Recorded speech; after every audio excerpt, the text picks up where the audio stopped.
I've often said, time and time again, sometimes to get a good objective view of Brexit is to look at how it is being covered and perceived by other countries. And in particular, we've just done uh, a look from Asia as to what they think about the UK joining the Pacific Partnership. And even in the article, it was like, we're not really that fussed. We don't really have very high expectations for this, nor are we going to be rolling out the red carpet. You even had experts in that from Asia saying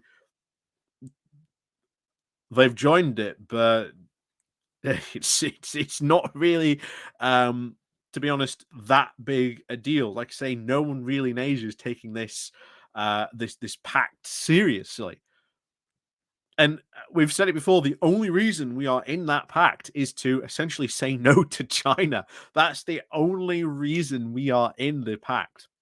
That is why Japan has been desperate to get us in and get us through this whole political options of trying to join. And of course, we are still in the ascension process, and there's every chance that maybe New Zealand or Canada even stall up the process because of the numerous things and our differences that we've said before in our regulations. But of course, as I've said before, the Pacific Partnership isn't about unilateral, everyone agrees to sort of have the same standards.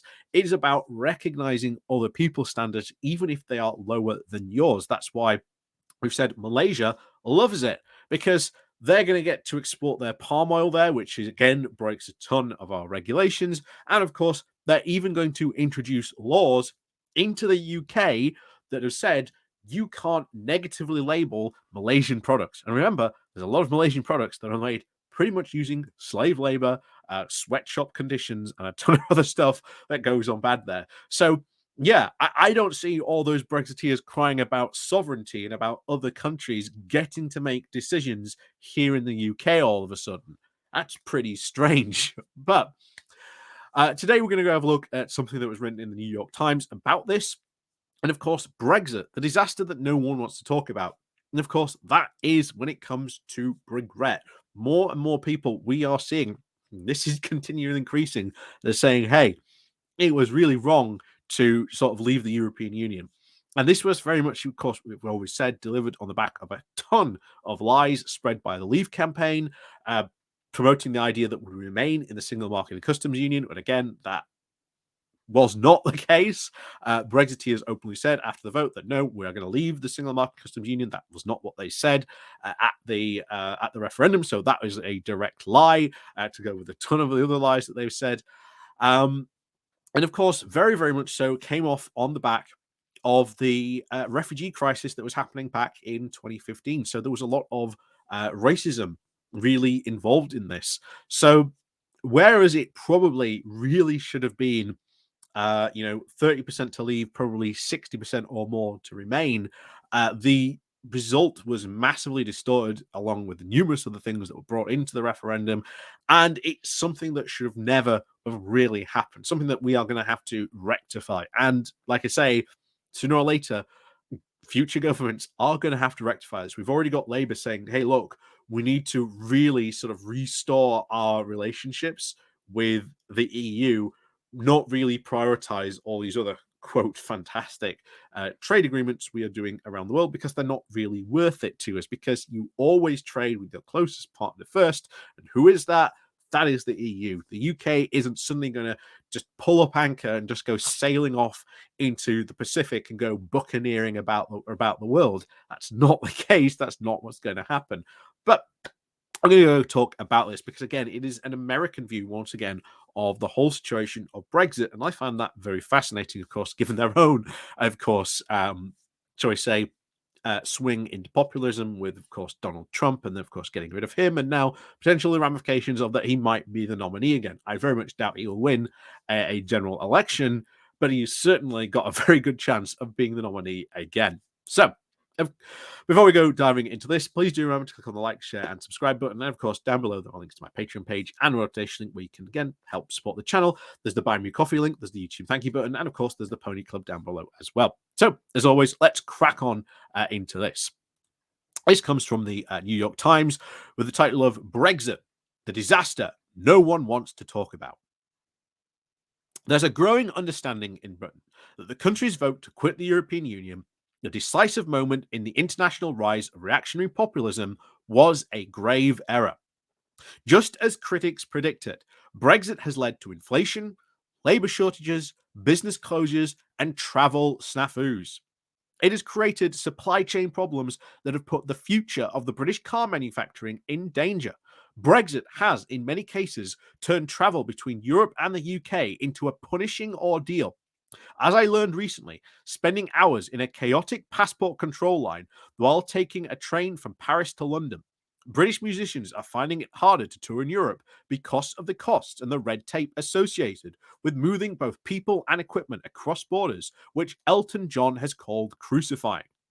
And according to the UK's Office for Budget Responsibility, leaving the EU has shaved 4% off Britain's gross domestic product. The damage to Britain's economy, and the OBR's chairman has said, is of the same magnitude as that of the COVID pandemic. And we always said there was going to be a cost. We always said, the OBR report said back during the Theresa May years, there is a cost. Depending on how soft a Brexit you do, it could be from anywhere between 2% that was being predicted if you went really soft to 4 to 5%, which seems to be where we are at the moment, to potentially, if we went to the hardest Brexit possible, which remember is what the Brexiteers wanted and still want and campaign for, could be as bad as 8%.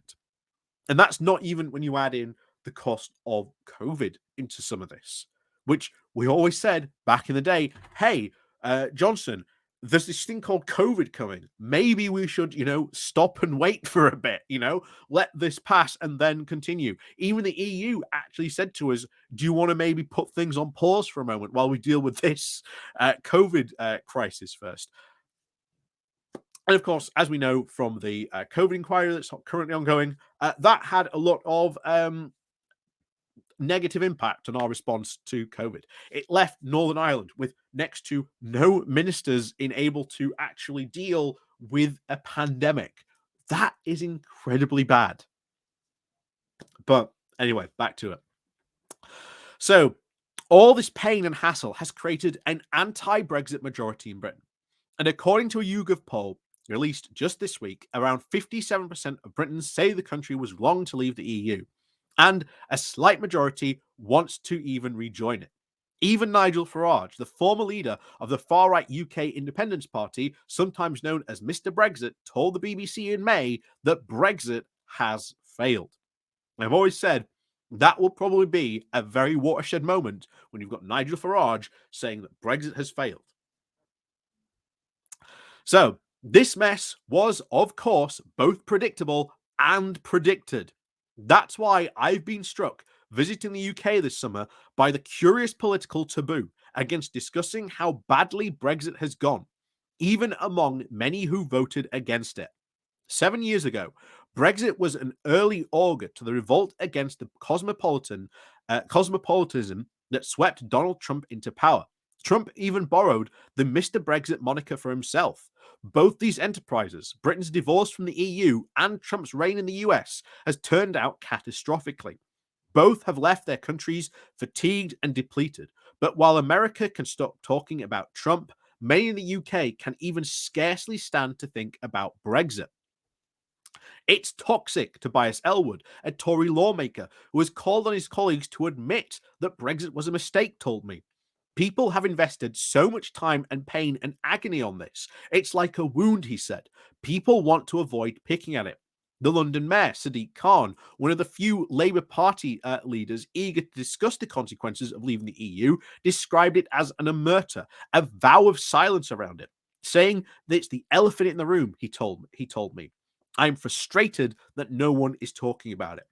And to be honest, I think this is going to get discussed in the next parliament. At the moment, I still think the issue of is that there's too many conservative Brexiteers. It's the Conservatives that are in charge. They're the ones in the driving seat. They're the ones in the government seat. And I think if you were to generally get Rishi Sunak stand up and say that Brexit has failed, oh boy, oh boy, oh boy. The letters into the 1922 committee would come in so fast they would be setting on fire. The amount of friction they would be generating flying towards Sir Graham Bradley would be unbelievably pyrokinetic. No, that's never mind. That's completely the wrong terminology, but there you go. They would basically set on fire. That's how fast they would be throwing them. So part of the reason that no one or almost no one is talking about Brexit consequences and the lies with the demographics of the Labour Party. Sometimes between a quarter and third of Labour voters supported Brexit, and those voters are concentrated in the so-called Red Wall, the working class areas in the Middlesbrough and north of England that once solidly supported Labour, but swung right in the 2019 election. These voters do not want to have a conversation about Brexit, said Joshua Simmons, the director of Labour Together, a think tank close to the Labour leadership. And that's very true. There is just a sense really in the north, and I will agree, no one wants to talk about it. They just do not want to have a conversation about it, but they're going to have to. They're going to have to sooner or later. But it continues. So the sheer exhaustion is also contributing to make the Brexit talks unwelcome. Between the vote to leave the European Union in 2016 and the final agreement in 2020, the issue consumed British politics. Many people just want to move on. And the thing is, you can't, because it's a permanent wound that just won't go until you really address it. So Simon argues there's also a third factor, a sense that the results of a democratic referendum must be honoured. He cites a point that a mentor of his, the political philosopher Dylan Allen, made after the 2016 vote, saying, "In the end, in democracy, sometimes you all do crazy things together," Simon said. "And what becomes more important is whether or not the crazy thing was good or bad to do, it's that you're doing it together." I can't agree with that. I can't disagree with that. So I do agree. I do very much agree with that. As some from as someone far from a more polarized country, I found this idea somewhat foreign. If the Trumpist electorate had imposed such a costly and ultimately unpopular policy on the country, I suspect there would be a rush, even amongst Democrats, to reverse it. But in the UK, referendums, which are rare and only held to address major issues, have a political gravity that it's hard for an outsider like me to understand. "You've got to respect the referendum," said Khan. "You can't have this never endums, the referendum after referendum after referendum that disrespects the electorate." He still argues that without facing the harm that Brexit has caused, the country can't move forward. Unless you diagnose what the problem is, how can there be a prognosis? Britain is not, at least in the near term, going to rejoin the EU, but both Khan and Elwood argue that it can still forge a closer trade and immigration ties than it has now, perhaps eventually even return to the European single market and a trade agreement encompassing the EU countries, Norway, Switzerland, Iceland, and Liechtenstein. After the next election, I can see all parties embracing the idea of rejoining the single market, said Elwood said, adding that I put money on it if it happens within the next 5 years. He's not wrong. I think that happens. I really do think we do end up rejoining the single market. And at that point, well, rejoining the EU as a full member is just a matter of time. But yeah, I can definitely see us rejoining the single market because you're just going to get people saying, well, why did we leave? Remember, any government, if they wanted to, could rejoin the single market because after all, it's only a trade. It's only a trade deal. After all, there was no referendum to join the Pacific Partnership. And that is technically affecting our rules, laws, and regulations, just as would rejoining the single market. If Kimmy Badnock can turn around and say, you don't need a referendum to join the Pacific Partnership, then we don't need a referendum to join the single market.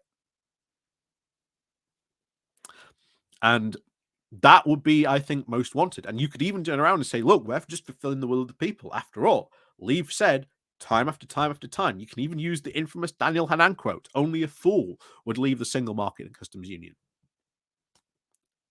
That's what Leave promised, that we would remain in the single market and customs union. They are still, at that point, fulfilling the goal of the referendum. So, one silver lining to Brexit.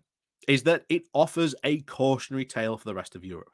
After Britain voted to leave the EU in 2016, there has been fear amongst those who care about the European project that France or Italy could be next.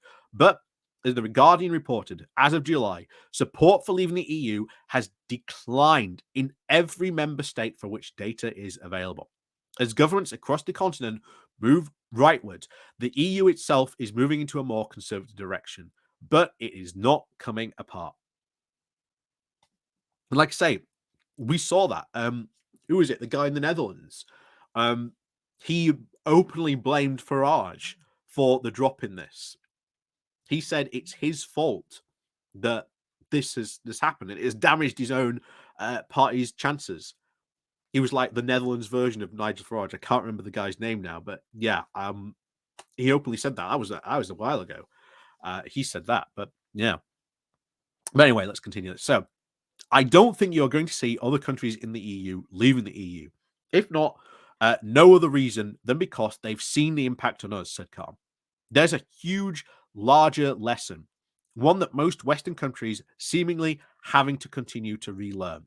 That right wing nationalist projects begin with loud, flamboyant swagger and then tend to end unspeakably. Michael Goldberg, uh, oh, sorry, no, that's sorry, there we go. But yeah, I agree. I agree with everything that's said there. I think there is really a sense of silence. I think there is this idea in the UK that, of course, referendums, because we don't tend to have a lot of referendums, they are very rare. That we can't just have another one.